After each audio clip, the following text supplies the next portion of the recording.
Hello students, 10th class बच्चों, आपको इससे पहले 3 वीडियो हम भेज चुके हैं पार्ट 3 घर की सफाई के विषय में। और अब हम इससे आगे आपको इसमें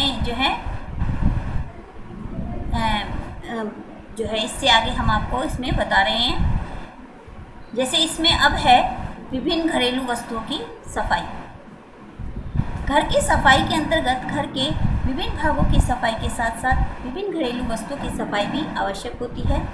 मुख्य घरेलू वस्तुओं की सफाई एवं रख रखाव की विधियों का संक्षिप्त परिचय इस प्रकार है। इसमें जैसे पहला आता है हमारा लकड़ी की वस्तुओं की सफाई तथा सुरक्षा।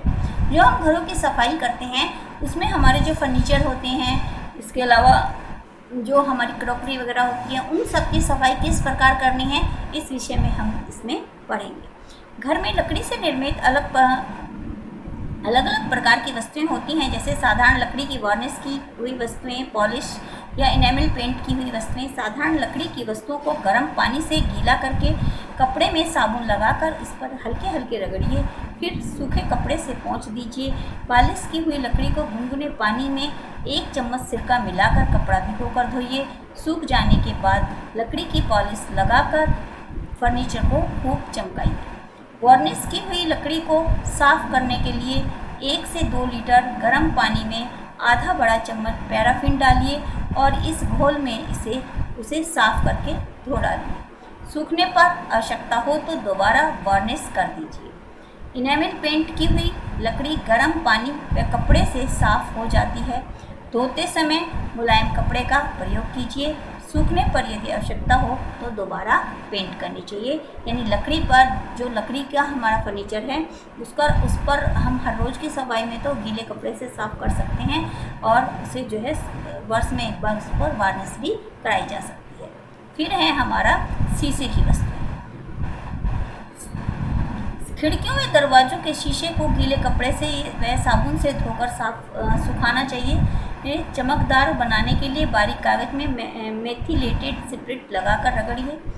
साफ पानी में सिरका मिलाकर धोने से शीशे चमक जाते हैं। अखबार के कागज की तह बनाकर पैराफिन लगाकर रगड़ने से अच्छी सफाई होती है। दर्पण को भी उपयुक्त ढंग से ही साफ करना चाहिए, परंतु इनकी सफाई करते समय गीले कपड़े को कसकर निचोड़ लेना चाहिए। शीशे की बोतलें, शीशियाँ, फूलदान आदि की सफाई गर्म पानी ही में और साबुन से करनी चाहिए। बोतलों और शीशियों की सफाई के लिए साबुन मिले गर्म पानी की बोतलों में भरकर हिलाकर ब्रश से साफ करनी चाहिए। कांच की बोतलों को साफ करने के लिए गुनगुने पानी में अमोनिया की कुछ बूंदें डालकर उसको भिगो देना चाहिए। कुछ समय पश्चात कपड़े से रगड़कर साफ करके पोंछ देना चाहिए। कॉफ़ी या चाय के धब्बे छुड़ाने के लिए सिरका और नमक लगाकर गीले कपड़े के बर्तन को रगड़ने से धब्बे छूट जाते हैं।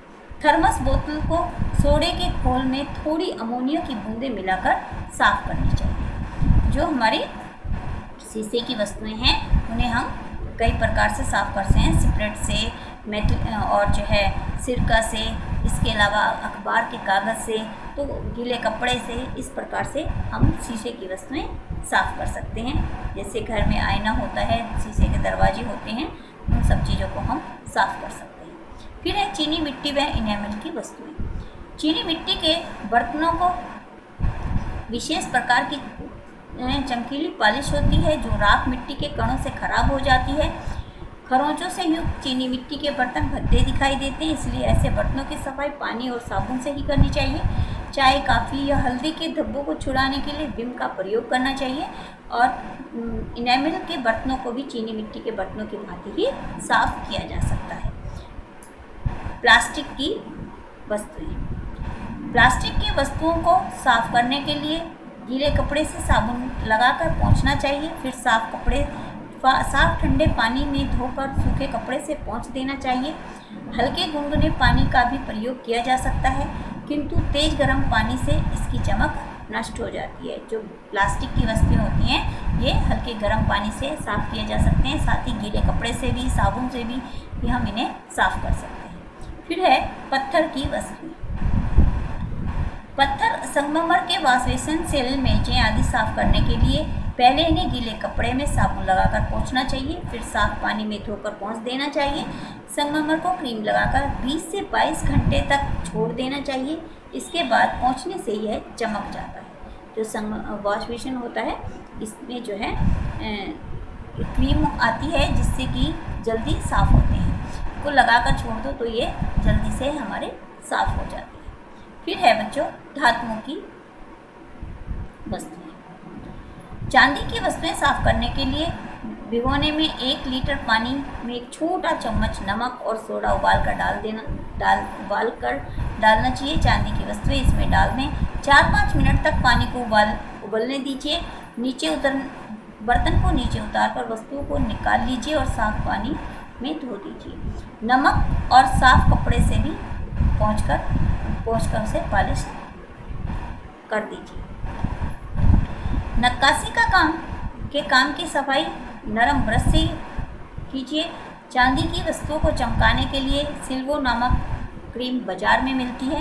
इसे लगाकर नरम कपड़े से रगड़ने से चांदी की वस्तुएं में चमक आ जाती है। तो बच्चों इसे वैसे साबुन से धोकर भी साफ़ की जा सकती है चांदी की वस्तुएं, और सिल्वो नामक एक क्रीम आती है उसे लगाकर भी चांदी की वस्तुएं हम चमका सकते हैं। फिर है पीतल की वस्तुएं जल्दी काली हो जाती हैं। इनको खटाई और नींबू से साफ़ करना चाहिए। आजकल ब्रासो नामक क्रीम आती है उससे भी इसे जो है साफ़ कर सकते हैं। फिर है एल्युमिनियम की वस्तुएं साबुन के घोल से ही साफ़ होती हैं। बहुत गंदा होने पर उबलते पानी में थोड़ा सा सिरका और नींबू मिलाकर किसी कपड़े में से इन्हें साफ करना चाहिए। फिर है कलई की वस्तुओं को रगड़ने और खरोंचने वाले पदार्थों का प्रयोग नहीं करना चाहिए। नरम कपड़े पर साबुन लगाकर केवल पोंछ व धो देने से ही वे साफ हो जाते हैं। तांबे की वस्तुएं की सफाई के लिए चूने की सफ़ेदी का प्रयोग करना चाहिए। चूना, सोडा व सिरका मिलाकर इसके प्रयोग से अत्यधिक गंदी वस्तुएं चमक जाती हैं। फिर है स्टेनलेस स्टील की वस्तुओं की सफाई के लिए सिरके का प्रयोग करना चाहिए। टीन की वस्तुओं की सफाई के लिए साबुन और पानी से धोकर इसे साफ किया जा सकता है। फिर है लोहे की वस्तुओं पर नमी के कारण जंग लग जाता है। जंग से बचाने के लिए इन पर तिल या मिट्टी का तेल लगाकर रखना चाहिए, जिससे जंग की या चिकनाई जो है जल्दी साफ हो जाती है। फिर है घर की सफाई में ध्यान रखने योग्य बातें। घर की सफाई एक ऐसा कार्य है जो विशेष रूप से महत्वपूर्ण और श्रम साध्य है। घर की उत्तम व सरल सफाई के लिए निम्नलिखित बातों को अनिवार्य रूप से ध्यान में रखना चाहिए। पहला है इसमें क्रमानुसार सफाई। ये निश्चित कर लेना चाहिए कि कौन सी वस्तु पहले और कौन सी बाद में साफ़ की जाए। फर्नीचर, फूलदान, एस्ट्रे पहले साफ़ होने चाहिए। फर्श बाद में साफ़ होने चाहिए, क्योंकि अगर हम पहले फर्श साफ़ कर देंगे बाद में इन चीज़ों को साफ़ करेंगे तो क्या है इनकी गंदगी जो है फर्श पर दोबारा से आ जाएगी और जो है फिर से फर्श गंदा हो सकता है। इसी प्रकार सूखे कपड़े से झाड़ पोंछ का काम सब कक्षों में का एक साथ कर लेना चाहिए। इसके उपरांत गीले कपड़े में से पोंछा सब कक्षों में एक साथ लगा देना चाहिए। इसके अतिरिक्त घर के विभिन्न भागों की सफाई के क्रम को भी निर्धारित कर लेना चाहिए। फिर है सफाई के लिए उचित साधन। सफाई का सिद्धांत है कि प्रत्येक वस्तु की सफाई उचित साधन, सामग्री और विधि से की जानी चाहिए। इससे श्रम और समय दोनों की बचत होती है। मतलब किस वस्तु को किस चीज़ से साफ़ करना चाहिए ये हमें ध्यान में रखते हुए ही सफाई करनी चाहिए। इससे हमारी मेहनत भी कम होती है और समय भी कम लगता है। फिर है सफाई का स्तर। घर में सफाई का उच्च स्तर बनाए रखा जाना चाहिए, किंतु इसके लिए आवश्यकता से अधिक समय नष्ट करना भी उचित नहीं है। यदि सफाई करने वाले सेवक हों तो समय समय पर उनका निरीक्षण करते रहना चाहिए। फिर है परिवार का सहयोग और सहायता। उचित और अच्छे स्तर की सफाई किसी एक व्यक्ति या केवल सेवकों के द्वारा ही संभव नहीं है। घर के सभी सदस्य यदि एक एक करके एक एक कमरे की सफाई का उत्तरदायित्व ले लें तो सफाई के कार्य में बहुत ही कुशलता आ जाएगी। मतलब पूरे घर की सफाई एक व्यक्ति ना करके घर के अन्य सदस्य भी इसको मदद करें तो ये कार्य आसानी से हो सकता है। फिर है गंदगी कम की जाए। उचित स्थानों पर पायदान, कूड़े के डिब्बे रखने चाहिए। पायदान रखे रहने पर घर में धूल मिट्टी कम आएगी। रद्दी और कूड़े के डब्बों में ही फेंक दिया जाए तो सफाई हर समय बनी रहेगी। मतलब घर में गंदगी कम से कम हमें फैलानी चाहिए जिससे कि सफाई करने में हमें दिक्कत ना आए। फिर है सफाई की सामग्री की देखभाल। यह आवश्यक है कि जिन साधनों का उपकरणों से सफाई की जाती है वो वे ठीक हों। इसीलिए प्रयोग में आने वाली सफाई की भी सामग्री की देखभाल समय समय पर हमें करते रहना चाहिए ताकि सफाई हमारी आसानी से हो जाए। ठीक है बच्चों। अब आता है घर में घर को मक्खियों से बचाना। आप देखते होंगे कि जहाँ पर गंदगी होती है या घर के आगे पानी इकट्ठा होता है या घर में गंदगी हो तो वहाँ पर अक्सर मक्खी मच्छर अधिक मात्रा में पनप जाते हैं। तो ऐसे में हमें घर को मक्खियों से कैसे बचा सकते हैं ताकि घर में अगर मक्खी मच्छर हो तो बीमारी हो जाती है, उन बीमारियों को भी रोका जा सके। तो घर में गंदगी फैलाने से मक्खियों की विशेष भूमिका होती है। मक्खियाँ मुख्य रूप से गंदी वस्तुओं पर बैठती हैं, इन्हें खाती हैं, उड़कर हमारे भोजन तथा अन्य खाद्य पदार्थों पर आकर बैठ जाती है। गंदी वस्तुएं एवं हानिकारक बैक्टीरिया इनके पैरों व परों से हमारे भोजन में लग जाती हैं, जिससे हमारा भोजन दूषित हो जाता है। घर की सफाई व स्वच्छता के लिए आवश्यक है कि घर को मक्खियों से मुक्त रखा जाए। मक्खियों से बचाव के 2 उपाय हैं। प्रथम उपाय के अंतर्गत मक्खियों को समाप्त करने का प्रयास किया जाना चाहिए, परंतु इन्हें पूर्ण रूप से समाप्त करना कठिन है क्योंकि इनकी संख्या बहुत अधिक मात्रा में होती है, साथ ही इनकी वृद्धि की दर तीव्र होती है। द्वितीय उपाय ये है कि इन मक्खियों को अपने घर तथा भोजन से दूर रखते हैं। इन दोनों उपायों का विवरण इस प्रकार है। पहला है बेटा स्वच्छता। मक्खियाँ अपने स्वभाव से ही गंदगी को पसंद करती है, इसीलिए मक्खियों को अपने घर से भगाने के लिए घर को साफ सुथरा रखना चाहिए। घर के अंदर या बाहर किसी भी प्रकार का कूड़ा करकट अथवा गंदगी नहीं रहने देनी चाहिए। घर के गंदे भागों को प्रतिदिन फिनाइल से धुलवाना चाहिए या खुद धोना चाहिए। फिर है प्रकाश एवं वायु की व्यवस्था। घर को मक्खियों से भगाने के लिए घर को हवादार और सूर्य के प्रकाश से युक्त बनाना चाहिए। सूर्य के प्रकाश तथा हवा के आगमन से मक्खियाँ कम आती हैं। फिर है अन्य सावधानियाँ। घर में खाने पीने की वस्तुएं हमेशा ढककर रखनी चाहिए। ढकने के लिए कपड़े तथा जाली का प्रयोग करना चाहिए। इसके अतिरिक्त शौचालय एवं कूड़ेदान को भी बंद रखना चाहिए। फिर है मक्खियों को मारना। मक्खियों से पूरी तरह से बचने के लिए इन्हें मारना भी आवश्यक है। मक्खियों को मारने के लिए कुछ उपाय किए जाते हैं, जिनमें कि है जैसे अंडे देने के स्थान नष्ट करना। मक्खियाँ जहाँ पर अक्सर अंडे देती हैं, अगर हम उन स्थानों को ही नष्ट कर देंगे तो संभवतः मक्खियाँ कम होंगी। मक्खियों को समाप्त करने के लिए उनके अंडों को समाप्त करना आवश्यक है। ये गंदगी वाले स्थानों पर ही अंडे देती हैं। यदि हम निरंतर गंदगी को नष्ट करते रहे तथा सफाई करते रहे तो मक्खियाँ उनके अंडे की स्वयं ही नष्ट हो जाएंगी। फिर है मक्खी मार कागज का उपयोग। एक बच्चों मार्केट में आता है मक्खी मार कागज, उससे जो है मक्खियाँ अक्सर पनपती नहीं हैं या मर जाती हैं, ये कह सकते हैं। इसका प्रयोग कैसे करना है ये देखिए। मक्खियों को शीघ्रता से मारने के लिए मक्खी मार कागज का उपयोग किया जाता है। इस कागज को तैयार करने के लिए अरंडी का तेल और रेजिन पाउडर के सम्मिश्रण से एक मसाला तैयार किया जाता है। यह मसाला किसी कागज पर लगाकर उस कागज को घर के उस स्थान पर रख दिया जाता है जहां मक्खियां अधिक हों। मक्खियां इस कागज पर चिपक कर शीघ्र ही मर जाएंगी। ठीक है। फिर है फॉर्मेलिन के घोल द्वारा। फॉर्मेलिन एक विषैला पदार्थ होता है। एक चम्मच फॉर्मेलिन को कुछ दूध में मिलाकर रख लेना चाहिए। इस घोल में रोटी अथवा डबल रोटी को भिगोकर किसी स्थान पर रख देना चाहिए। मक्खियाँ उस पर बैठेंगी तथा इसकी गंध से ही मर जाएंगी। फिर है जाल द्वारा मक्खियाँ मारना।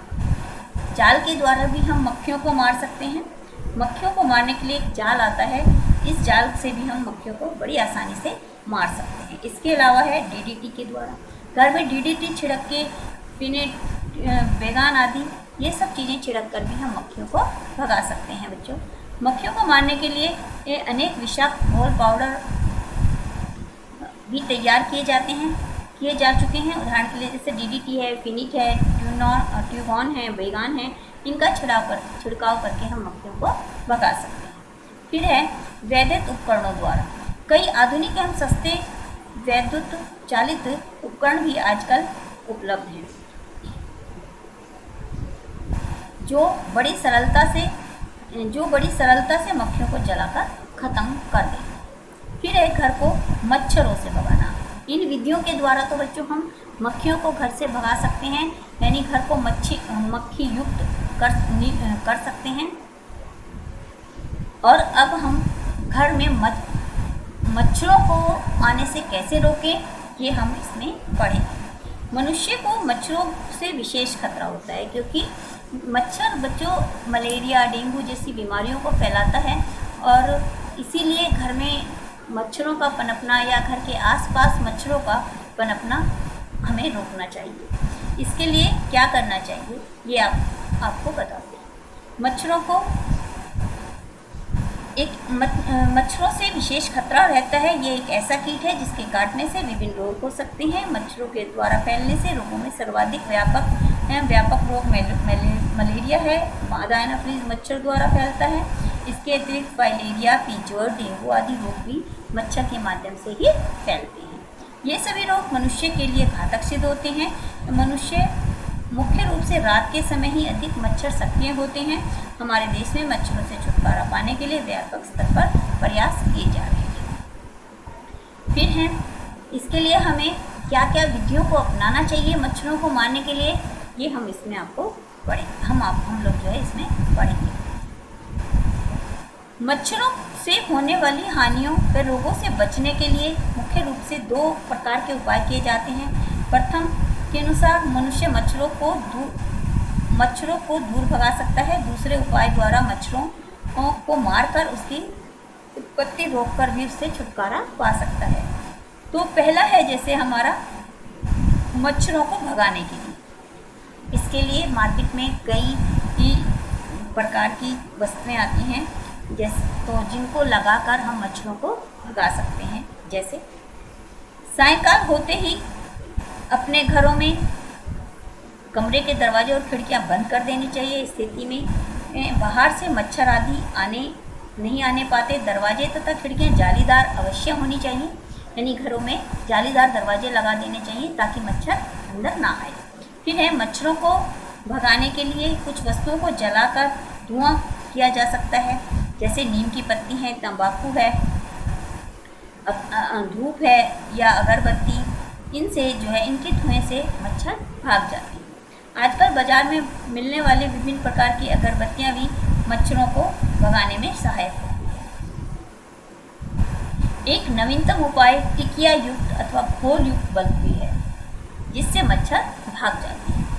फिर है मच्छरों को अपने से दूर भगाने के लिए शरीर पर विशेष प्रकार के तेल, क्रीम आदि लगाया जा सकता है।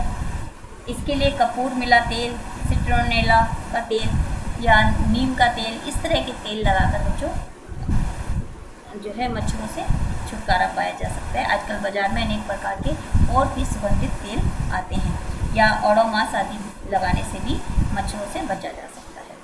फिर है मच्छरों से बचने के लिए मच्छरदानी का प्रयोग भी लाभदायक होता है। मच्छर सामान्य रूप से नमी वाले तथा अंधेरे स्थानों पर रहते हैं, अतः मच्छरों को भगाने के लिए घर को प्रकाश युक्त बनाना चाहिए। घर में सीलन व नमी को नहीं रहने देना चाहिए। फिर है मच्छरों के मारने के उपाय। मच्छरों को भगाने के साथ साथ मारना भी आवश्यक है। मच्छरों को मारने तथा उनकी वृद्धि को रोकने के लिए कुछ उपाय किए जाने चाहिए। जैसे नंबर 1 है, मच्छर रुके हुए पानी वाले स्थान पर अधिक होते हैं, वहाँ अंडे देते हैं। अतः मच्छरों को मारने के लिए तो ऐसे स्थानों को मिट्टी डालकर ही ढक देना चाहिए या भर देना चाहिए, और पानी की सतह पर मिट्टी के तेल का छिड़काव कर देना चाहिए, क्योंकि मिट्टी के तेल से मच्छर मर जाते हैं, वहाँ नहीं पनपते हैं। घरों के अंदर कहीं भी अधिक समय तक पानी नहीं भरे रहना देना चाहिए। पानी की टंकियाँ ढकी होनी चाहिए। कूलर तथा फूलदानों का पानी भी नित्य प्रति बदल देना चाहिए। मच्छरों से छुटकारा पाने तथा उनकी वृद्धि को रोकने के लिए मछलियों की भी सहायता ली जा सकती है। कुछ मछलियाँ ऐसी होती हैं जो मच्छर और उनके लार्वा को बड़े चाव से खाती हैं। ऐसी मछलियों को पानी के तालाबों एवं गड्ढों में डाल देना चाहिए ताकि मच्छर ना पनपे। मच्छरों को मारने के लिए मच्छर मार तेल का प्रयोग भी किया जा सकता है। इसके प्रभाव से मच्छर मर जाते हैं।